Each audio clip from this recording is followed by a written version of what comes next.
মানুষের আচার আচরণ, কাজকর্ম এবং চরিত্র দেখে জান্নাতি বলে ঘোষণা করা যায় কিনা? না ভাই, কোনো ব্যক্তি বিশেষকে আপনি জান্নাতি, এই লোকটা জান্নাতে যাবে, এই লোকটা নিশ্চিত জান্নাতি, এরকম কথা বলার কোনো রাইট, কোনো অধিকার কোনো ব্যক্তিকে দেওয়া হয় নাই। কারণ কে জান্নাতে যাবে আর কে জাহান্নামে যাবে এটা একমাত্র জানেন কে? আল্লাহ রাব্বুল আলামিন। আর কেউ জানেন না, কেউ জানেন না। নবী করিম সাল্লাল্লাহু আলাইহি সাল্লামের সামনে আম্মাজান আয়েশা রাদিয়াল্লাহু তাআলা আনহা, একটা ছোট বাচ্চা মারা গেছে, তার লাশ নিয়ে যাওয়া হচ্ছে। তো তিনি উক্তি করেছিলেন যে উসফুরুম মিন আসাফিরিল জান্নাহ, জান্নাতের চড়ুই পাখিগুলোর মধ্যে একটা চড়ুই পাখি যাচ্ছে। নবী করিম সাল্লাল্লাহু আলাইহি সাল্লাম এই কমেন্ট করতেও তাকে নিষেধ করেছেন। কে জান্নাতে যাবে কে জাহান্নামে যাবে এই ইলম একমাত্র কার? এটা নিয়ে আমি আপনি আগবেড়ে মন্তব্য করে যদি কাউকে জান্নাতের সার্টিফিকেট দেই, কাউকে জাহান্নামী, ইভেন জাহান্নামী যদি কাউকে বলেন যে এই লোকটা জাহান্নামী, আপনার কাছে ওই আসছে সে জাহান্নামী, হ্যাঁ, এখন তার যে কাজটা সেটা জাহান্নামীদের কাজে হয়তো সে লিপ্ত হতে পারে, সে খারাপ কাজ করছে, কিন্তু আপনি কিভাবে নিশ্চিত হলেন মৃত্যুর আগে সে তওবা করে যে জান্নাতে হয়ে মারা যাবে না? তাহলে আপনি কিভাবে জাহান্নামী বললেন? এবং নবী সাল্লাল্লাহু আলাইহি ওয়াসাল্লামের একটা হাদিস আছে যে একটা লোক কোন এক ব্যক্তি সম্পর্কে এরকম মন্তব্য করেছেন, লোকটা জাহান্নামী, এই টাইপের কথা বলেছে। আল্লাহ রাব্বুল আলামিন রাগান্বিত হয়ে ওই লোকটা যাকে জাহান্নামী বলেছে তাকে জান্নাতে দিয়ে এই মন্তব্যকারীর জন্য জাহান্নামের ফয়সালা করেছে। যে আল্লাহর ফয়সালা নিয়ে টানাটানি করার তুমি কি?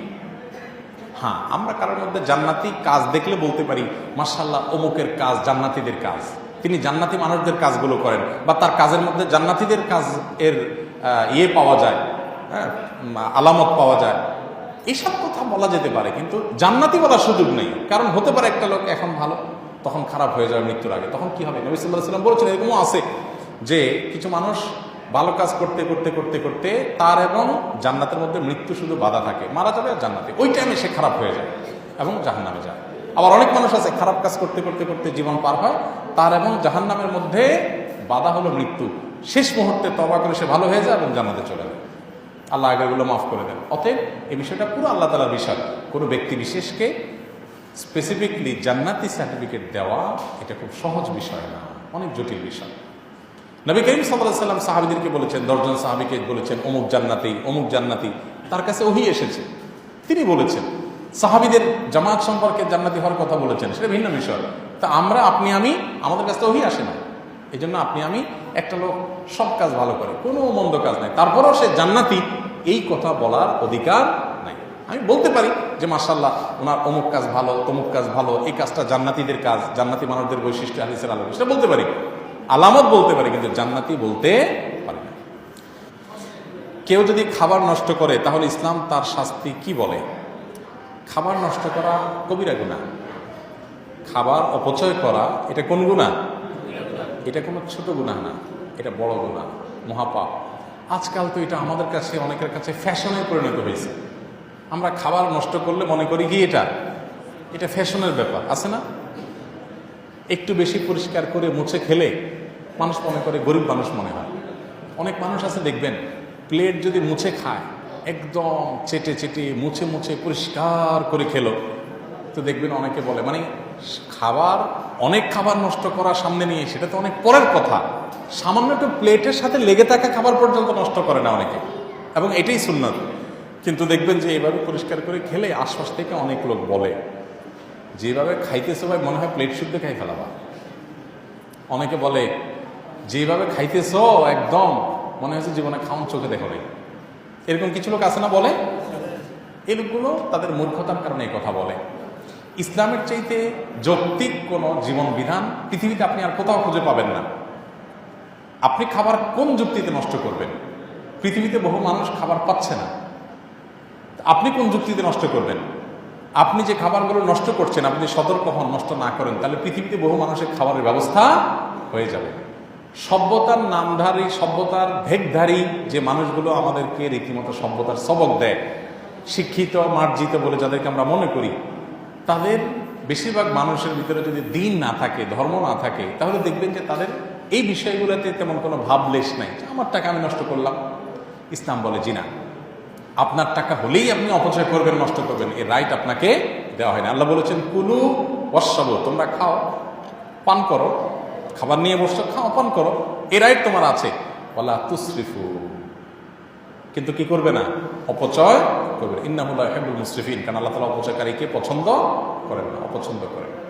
আল্লাহ তাআলা অন্য আয়াতে বলেছেন ইন্নাল মুবাযযিরিনা কানু ইখওয়ানা শায়াতিন, অপব্যয়কারীরা শয়তানের ভাই।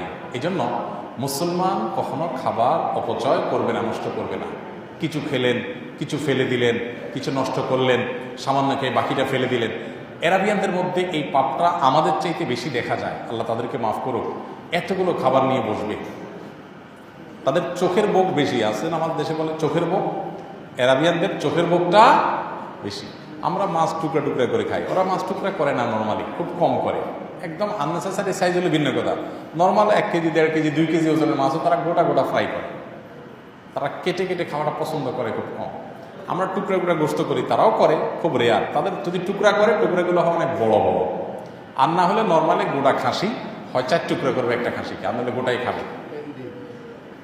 এখন এই গোটা খাসি খাইতে গিয়া দেখা যায় যে কিছু খাইছে, কিছু নষ্ট করছে। আর ভাত, লা হাওলা ওয়ালা কুওয়াতা, কি পরিমাণ ভাত মিডল ইস্টের মানুষ নষ্ট করে, সেটা একমাত্র আল্লাহ তাআলা ভালো জানে। যাই হোক, তাদের পাপ তাদেরকে পাবে। আমরাও অনেকে অপচয় করি। আমাদের দেশে দেখা যায় যার টাকা পয়সা আছে, বিয়েতে শাদিতে বিভিন্ন উপলক্ষে, অথবা অনেকে ফ্যাশনের চোটেও খানা নষ্ট করে, আছে না? ফ্যাশন দেখাতে গিয়া, অনেক সে পারে দেখাইতে গিয়া সে খানা নষ্ট করে। এগুলো কবিরা গুনাহ, সগীরা কোনো গুনাহ না, ছোট কোনো গুনাহ না। আল্লাহ তাআলা আমাদেরকে এই সমস্ত অপচয় অপব্যয় থেকে বেঁচে থাকার তৌফিক দান করুন। আপনার অনেক টাকা পয়সা আছে, আপনার ছেলে মেয়ে দুমায়া নষ্ট করবেন না, আপনি মুসলমান হিসেবে কি কখনো অনুমোদন করতে পারেন না। আম্মা জান আয়েশা রাদিয়াল্লাহু তাআলা বলেছেন, নবী করিম সাল্লাল্লাহু আলাইহি সাল্লাম যদি কোথাও খানা খেতে বসতেন, অনেক লোক সাথে বসতো, সবার প্লেটগুলো যদি রাখা হতো একসাথে খাবারের পরে দোয়া ছাড়া, আয়েশা রাদিয়াল্লাহু বলছেন যে আমি নবী সাল্লাল্লাহু আলাইহি সাল্লামের প্লেট বহু মানুষের প্লেট থেকে আলাদা করতে পারবো, শুধুমাত্র তার প্লেট দেখে, যে তিনি কত পরিষ্কার করে খানা খান, এরকম পরিষ্কার কেউ করে খেতে পারে না। তাহলে দেখেন, গোটা খানা নষ্ট করা, অপচয় করা তো পরের কথা, প্লেটের কোনাকাঞ্চিতে কোথাও খাবার থাকলেও সেটা নবী সাল্লাল্লাহু আলাইহি ওয়াসাল্লাম পরিষ্কার করে খেয়ে ফেলতেন। এবং তিনি বলতেন যে লা তাদরুনা ফি আইয়্যিতি আমিকুমুল বারাকা, তোমাদের প্লেটের কোন খাবারে বরকত আছে তুমি জানো না, যেটা পড়ে গেছে হতে পারে সেটাতেই কল্যাণ আছে, ওটাতে তোমার জন্য শেফা আছে, অথচ তুমি ফেলে দিবে। এই জন্য কোনো খাবার নষ্ট করা যাবে না।